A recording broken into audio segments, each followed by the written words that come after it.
Well, hello everybody. Randy McKee here with Soccer 605, and I'm here with the Augustana coaching staff on the women's side. Of course, Coach Barkus and Assistant Jill Goodrich here on signing day 2014. A very exciting day here at Augustana for sure, isn't it? Very exciting day. What do you think, Jill?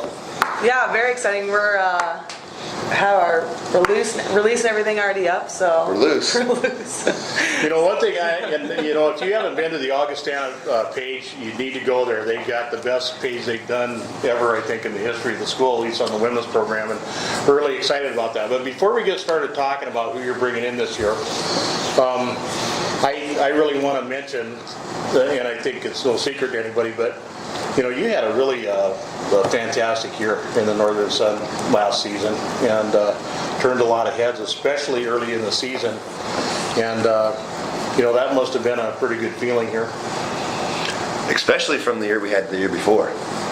The year before, we really underachieved. It's always an interesting thing as a coach, and we talk about this all the time, that you get so much more hung up on the losses sometimes than actually enjoying the wins. And we're enjoying the sport. Yeah, right. Yeah. So yeah, it was a great year. I mean, it was a great year. 10 wins. Went to the postseason conference tournament. It was really good. It was a great year. Yeah, we were relatively healthy for the most part. That's always really, really positive. So yeah, I mean, and we returned some really good players. We graduate some key starters, but you know, that's the cycle of a team and cycle of a season and players' careers. But I'll tell you, the incoming athletes we got coming are going to be great. I'm excited about our returners, and I think it's a great time right now for Augustana women's soccer. Yeah. You know, a lot of programs have a situation where the head coach is the head coach, mm-hmm. and then the assistants are very heavily involved in compliance, recruiting, going and seeing players, talking players. I imagine the same situation exists here, although I know you're still a head coach who's very involved in recruiting. Yeah, and you know, the thing about it for me is I can never stop being heavily involved, because with having a GA or an assistant, it's kind of a 2-year rotation, and so you know, she learns the ropes this year and then really understands everything next year, and then we start over. Yeah. And as everybody knows, all the loyal 605 Soccer 605 viewers know that Clay has now gone to Dakota Wesleyan and replaced Dale Roeder up there at Mitchell, and it's great for them. You know, he's going to do an amazing job. How great is Clay? He's awesome. She's just great. Yeah. He's one of the best human beings. Terrific coach. You know, he's a program builder. Yeah. But you know, the one thing consistent in talking with the girls he's coached at Roosevelt, mm-hmm. they were all sad to see him leave that program. Mm-hmm. But all of those girls said, "But God, I'm glad I don't have to play for him anymore." Because you know, Clay is a demanding coach. Demanding. And, you know, the guy was an incredible soccer player, still is. Yeah. And I think you know, you get that point, and you know, they want it done right, and they're very insistent. Yeah. But kind of going back to what you were saying, I think you want to talk about some of your responsibility a little bit? Yeah, I think, like Barkus said, with only having kind of him and then having the GA and having that kind of revolving door of an assistant coach, it's kind of tough to keep a little bit of consistency. But I think I'm kind of in charge of, or responsible, I guess, for more of the behind-the-scenes aspect of things. I think I try and kind of lighten his load a little bit, because I know he has so much going on as far as that stuff, the like logistical stuff, so then he can do a lot of like the main coaching and focusing on preparing us for how to win games. And I obviously try and help out with that as much as I can too, but well, you know, most like of the behind the scenes stuff. 1 hour planning usually saves 4 hours of execution. So you know, like you said, you had some good players coming up through the ranks, still do. You've got a lot of great players there. You're losing some really key players. Mm-hmm. So did you go out this year in your recruiting class looking for any specific skill sets on players that you wanted to bring in, on the types of players you wanted to bring in? You know, that's an interesting thing. Jill and I were talking about this class, and when you read some of the quotes of the players for this 2014 class, one of the words that I think was used in almost every kid was versatility. And you know, for us, you know, you play a certain position maybe through high school and club, and then you get to college and you think that you're going to play that position. But for us, you know, we're looking at putting the best athletes, the best soccer players out on the field. And when a kid plays, let's say, outside back their whole life or a lot of their life, and then they want to come to a place like Augustana and we have 6 outside backs, there's a chance they might not play, if ever. Yeah. And that stinks. Going to a program and just not playing, that's just not good. So if you're versatile and you're a good soccer player, then maybe you play a season as an outside forward, so you get some opportunity to play and you get some confidence, and you kind of establish yourself a little bit. And then the next year, as things change, maybe you might go back to an outside back, or if you have success as an outside forward, maybe you stay there and that becomes your new role. But versatility is so key. And then the second part of it is just the technical side of things. If a player doesn't have a positive first touch, or can't connect a pass, or play the appropriate foot when they're trying to connect with their teammates, and there's just so little execution. So we really, really focus on players that are versatile, that can play multiple positions, and then players that have a strong technical base so that they can come in and play. And part of you talking about Clay being demanding, that's the culture that we've built here, and he's been a huge part of, is we're really demanding, I'm really demanding, and I expect our girls to play soccer, and I don't want it just to be kick the ball down the field and hope we get on it, or serve a ball in and hope the other team makes a mistake. There's a lot of teams that play that way, but if you really want to be a conference champion, or you want to make it to the national tournament, or you want to be a national champion, you have to be able to, of course, rely on some luck, but at the end of the day, you got to be able to be the one dictating the tempo and the rhythm of the game, Exactly. And that's one thing that always kind of, I really like, and because of, Carol's position, we've been able to go see a lot of national youth tournaments. Yeah. And to watch those U19 players in those Final Four teams in the country. I mean, every kid on that field is playing with purpose. Every single one of them. That's the way their teams are built. That's the way their clubs are built.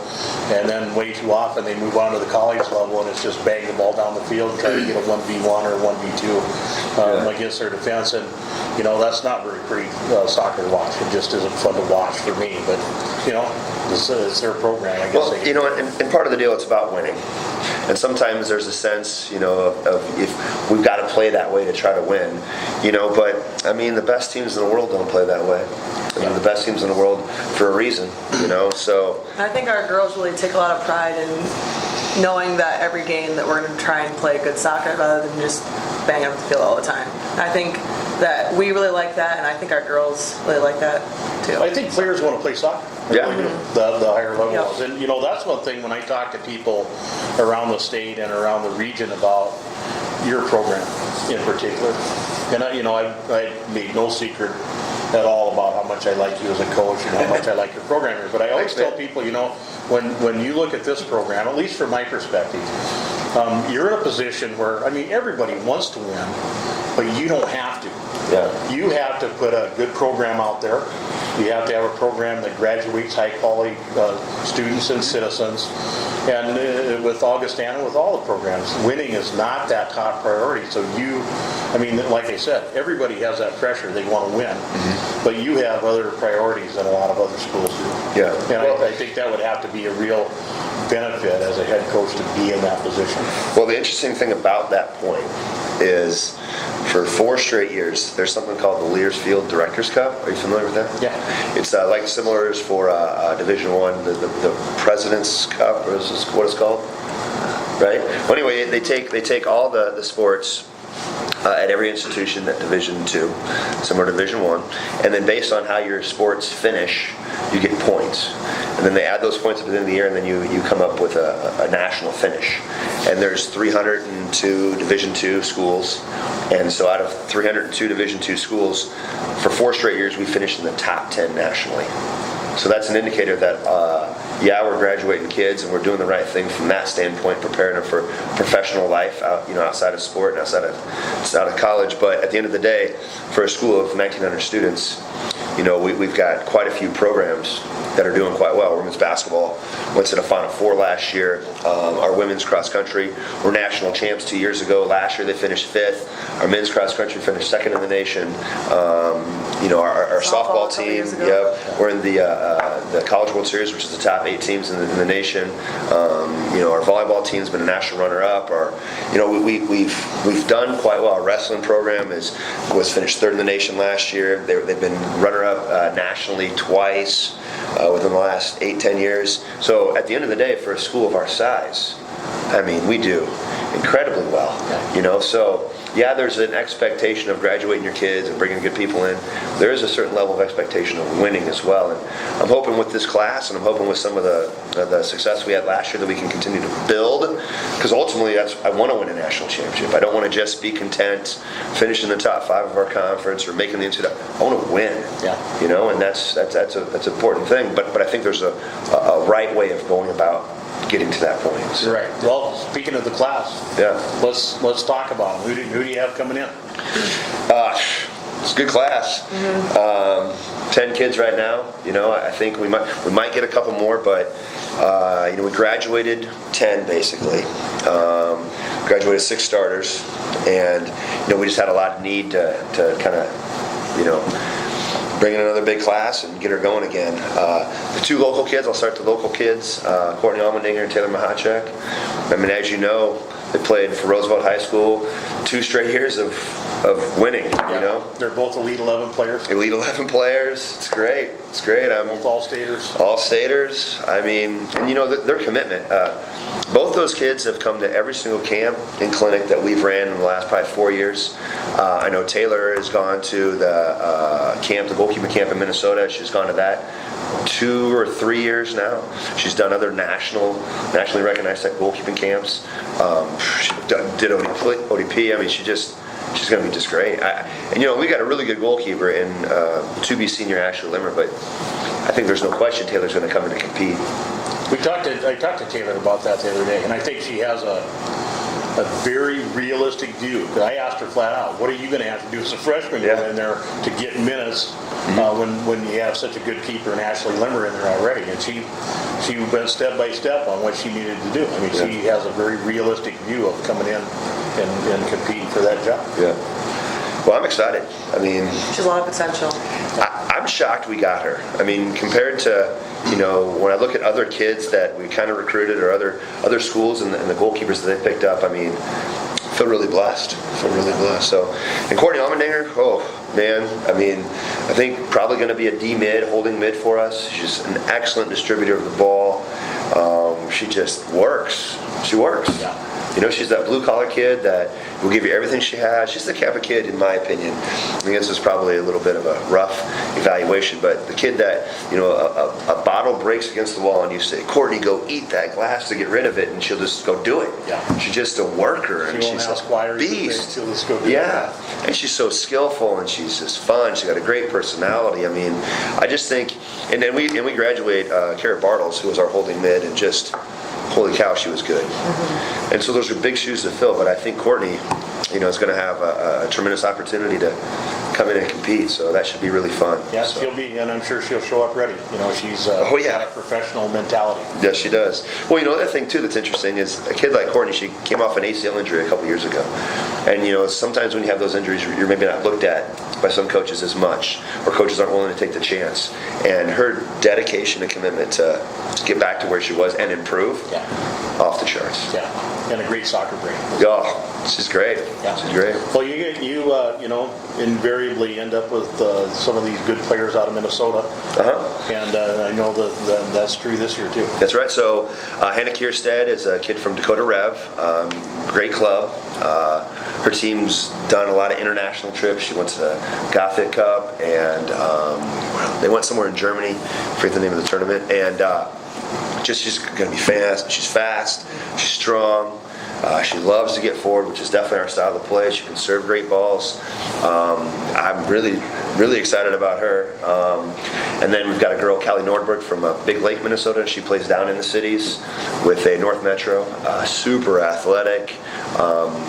Hannah came from Burnsville, and her team lost one game in the state final.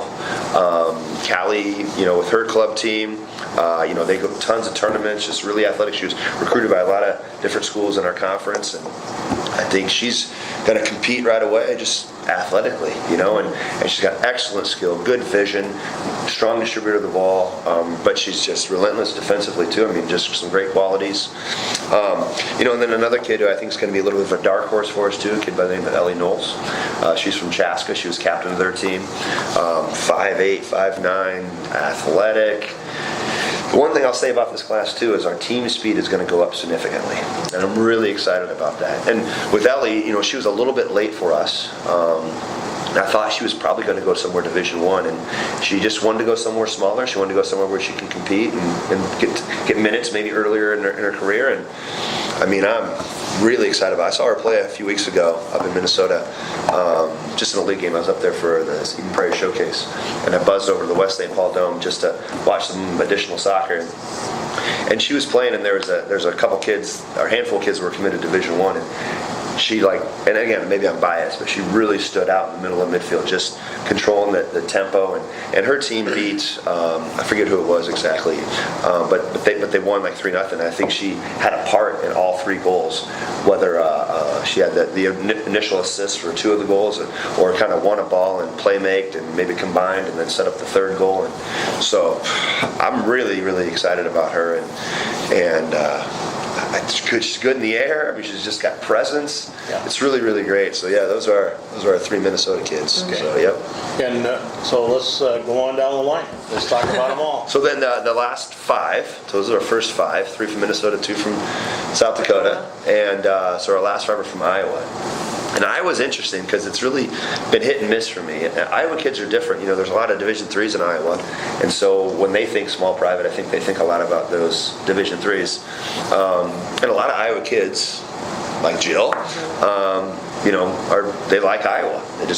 So to get Iowa kids is always really interesting. But then to get 5 in 1 year, that's never happened. 2's been the most, I feel like. Your class we run in 4. But so do you think Jill is an Iowa native, Iowa girl? Yeah. Did you have anything to do with talking to these Iowa girls? Most of it was kind of done before I even started last August. Most of them were already committed except for just Kaylee, I think, right? But I'm always a little bit biased towards Iowa because just from like high school and back in my club days, way back when. Way back when. Way back when. I love when somebody your age starts talking about way back when. Well, it's been a while, but so I just think there's a lot of talent in Iowa, and like he said, a lot of the girls from that state, because there's only Upper Iowa's the only Division II, and then those Division IIIs get a lot of girls that aren't maybe fast enough or big enough or strong enough to go to Division I, but are probably above the Division III level even. But I guess there's just not as many options, and there's a lot of really good Division III small private schools in Iowa. So really good 3 schools. Yep, and they're good academics, good athletic programs, kind of just like us, but we just play a little bit higher level, I think, competitively. But yeah, I think that, like I said, I've always been a little bit biased towards let's give those girls a shout out. So Caitlin Miller was our most recent commit. She's from Muscatine, Iowa. Her cousin is Kara Bartles, who is a senior here, and so that was a little bit of the connection there.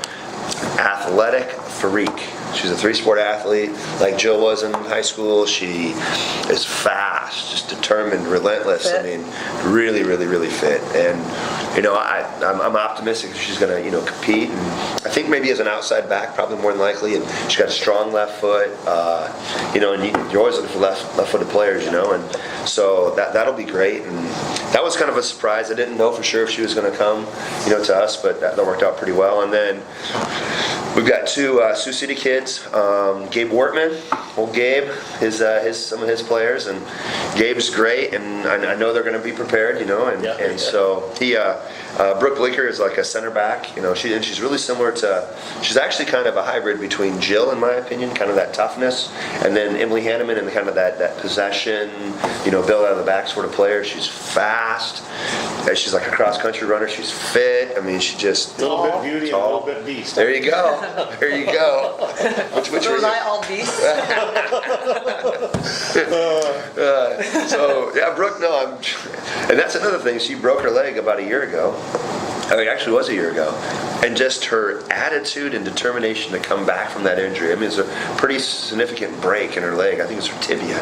And amazing, her recovery and just her attitude. And again, a real blue collar type, just willing to work and great student. And so soft spoken, but carries that big stick, and so I'm excited, and then Sam Tipkowitz, she is going to be dynamite. She's just fat. Every time I've seen Sam, we've got 2 Sams coming in, and I'm honestly, every time I've seen either one of those kids play soccer, they score goals. And Sam, she's come to camp, and she's so fast and just dynamic, and she doesn't take plays off. That's the thing that's really fascinating. It's like you watch her play, dynamic, and she's just willing to work. Yeah. And so it's really, really great. And I think she can come in and challenge and compete, for a starting spot. And it's interesting. I never say I'm going to promise you a spot or guarantee you playing time. You just can't do that as a coach. I know some coaches do that. It's not our style. But I'm just so optimistic, that the opportunity for someone like Sam is there. So I think she's really going to be great. And she just, and her dad was her coach growing up for a lot of years, so she's got that, soccer kind of IQ, and I'm really, really excited, just really excited. So those 2 Sioux City kids, and it's great because our first Sioux City kid ever was Peyton Pry, who will be a senior, and Peyton's had a really nice career for us, and I would anticipate she's going to start, and she was our offensive player of the year to watch last year, and I hope she can explode offensively this year. But because of that kind of pipeline, we've gotten a couple more Sioux City kids, and then Gabe just got a great relationship with him. He's a great guy, and so that's. And you're right. When you get one of Gabe's players, they are prepared. Yeah. They understand soccer, and they've been taught everything that you can get into their heads by the time he's done with them. Oh, that's right. That's right. And then 2 more kids coming from JUSC, West Des Moines, Mackenzie Main, out of Des Moines. She plays Valley High School. Very good. Well-known high school, in Des Moines. She's both her and Sam Arnold. Sam Arnold's from Council Bluffs. Makes the commute, to train and play with JUSC. I first saw both those kids for Iowa ODP. And then Shedsy, Shedsy, John Sheridan, just talked to him, and I was like, I really like these kids. What are they going to do? And of course, Shedsy's like, well, they're going to go Division I. And I'm like, oh, go figure. So, I've never heard a state ODP coach say that about any of their players. Right. So, but no, Mackenzie's she's just a great kid. I think she's really going to fit into the style and type of kids that we recruit here, and she's intelligent, and she's got great technique, and she's just smooth, and she's very involved, and she's not like the flashy, oh my gosh, look at me sort of player, but she just works and gets the job done. And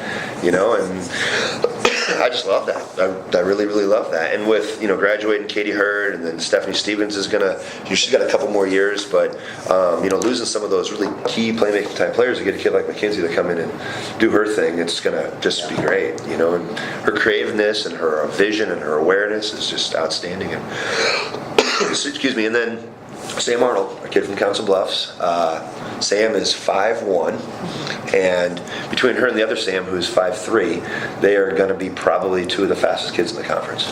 They're just blazing fast. And, Sam Arnold's got a bit of a mean streak in her. She just gets after it, and she can play attacking mid, she can play center forward, she can play outside forward. She's 5'1", that's an awesome target, which is crazy. And then she plays on the flank and can combine herself, and like I said, every time I've seen her play, she scores goals every single time.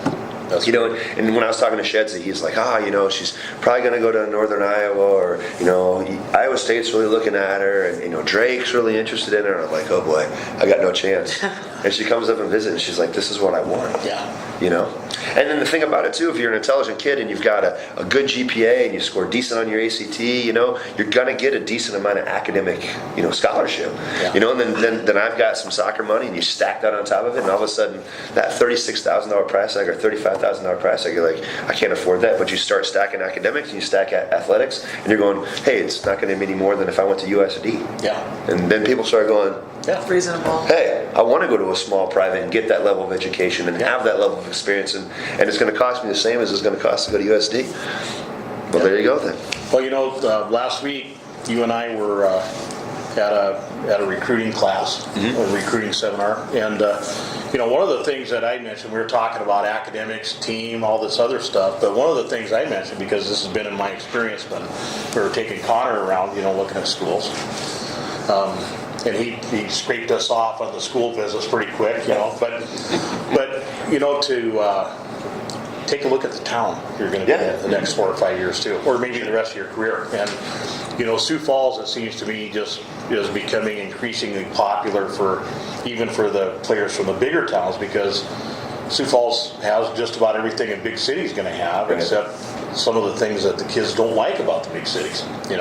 So I'm sure just being in Sioux Falls has at least some impact on some of these players from bigger areas looking here. I think it makes no question, or for sure no question it does. And I think a lot of times how I compare Sioux Falls, it's like Iowa City, where Jill's from. It's similar. You have everything you need in Iowa City. And there's malls and there's restaurants, and you don't have to go too far to go to a major concert, and there's stuff that's right there that goes on all the time. And and Sioux Falls is like a giant suburb. It's no different than like Apple Valley up in the cities, or Fort Collins in Colorado. And there's a lot to do here. Yeah. And at the end of the day, it's not that far from home. Where if you wanted to go home on the weekend, especially for the kids that we recruit, we got a different recruiting philosophy than USF or Southwest Minnesota State. I mean, we stay regional, and it's not that I wouldn't recruit a California kid, or I wouldn't recruit a kid from Illinois or something like that. It's just,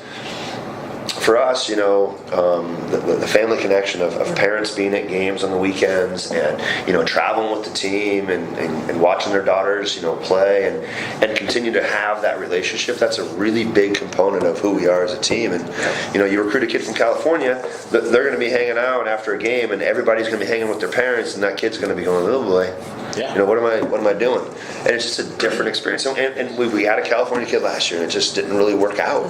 I kind of make a joke of it, but I think there's some sense to it too, where so many of these players that we've talked to over the last 4 or 5 years end up within 4 or 5 hours drive from their hometown. And I theorize just far enough to be away from mom and dad, but close enough that you can go home on holidays and in between, and have mom do your laundry for you. That's right. Have those, that's a big deal to people in that age group. And I think our parent group is pretty tight knit as well. Like after our Saturday home games, we go over to the president's house and have like a tailgate. Everyone's parents are there, all the girls go.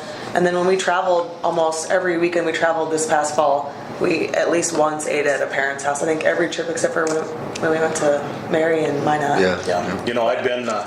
I've had the pleasure of doing a couple of your games last season, and actually had a pleasure of just sitting down and watching a couple of games without a camera.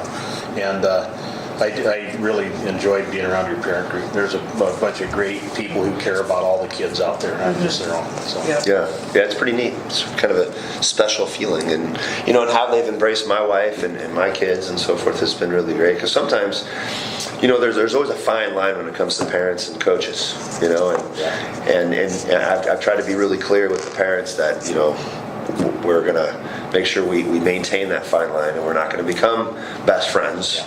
But we can still have a relationship, and I think that's a lot of times how the professional world, or you graduate from college and you understand how to establish boundaries. Yeah, it has to be that way. You can still be friendly, and you can still, have a relationship, but there's a certain line you just don't want to cross, And I think it's important to kind of teach, and then I establish that with the parents, and the parents communicate with the kids, and I communicate with the kids, and so it's worked out really, really well.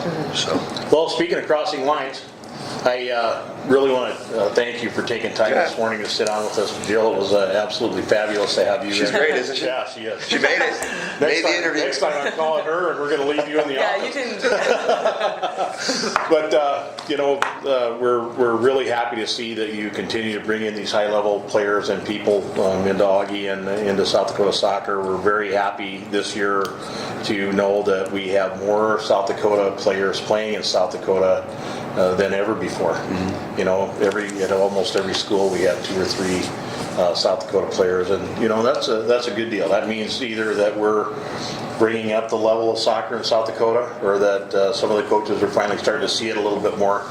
Either way, it does not matter to me. You know, we like having, and not that we don't like the players that are coming in here. They become part of Soccer 605 when they drive across the state line. But I really like the idea of seeing these players who we've known for years hopping up and going to that next level. And you guys are a big part of that. Well, and you know, I want to say too that, as I said in that meeting the other day, you know, having a local, you know, site that does a promotion, you know, of local, you know, in-state kids. That's very, very valuable. You know, and I go to the site and I check out the Elite 11, and you know, because a kid emailed me the other day and said I was on the Elite 11 in 2012, and I don't know a whole lot about the kid, and I see that, and I make a call to you and kind of get some insight, and of course call club coaches as a way to continue to stay connected in your own state. And you know, when you have those national sites, and no disrespect or to them, but you know, they don't know anything about our state. They don't know what's going on, and they're a lot of times just trying to, you know, bring in the money, you know, and you know, you have something local and it just makes a really big difference. And so I do hope that the kids of this state, you know, take advantage of that, because it is really going to help the growth and promotion of youth soccer and high school soccer, and you know, and collegiately as well. So yeah, it's great. I think you know our only goal was to shine the light on it and let these players know that they're every bit as important as any other athlete that plays any other sport, and they are. And you know, soccer just happens to be our sport, but you know, we love soccer people, and that's the best part of soccer. We're all Soccer 605. It's a funny thing you talk about that, because we've had this joke, it's kind of just a joke, about today being the football signing day. Everybody's football signing, and I wanted to start a hashtag that said hashtag the real football signing. And I texted Jeff Turn this morning from Overtime. Oh yeah. I was like, dude, you got to check out our site.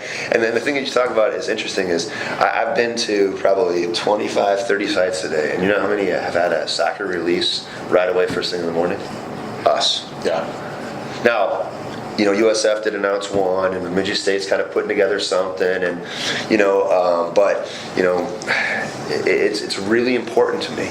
And if we want to continue to fight and develop and foster the growth of our sport, I mean, we have to be the ones that are doing these things. Taking the lead. And so what you're doing with this site is huge, and us trying to fight to, you know, we're going to wiggle in, and it's not just going to be pure football here at Augustana. It's just not going to be that way. We're not going to accept that. And so it's been really, really, really, really cool. Now, we create a lot of inside jokes because of it.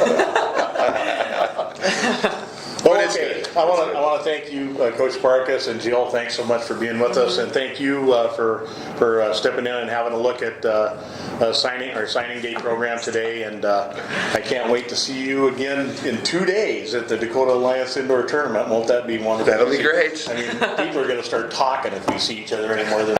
Anyway, thanks a lot, folks, for being loyal Soccer 605 fans.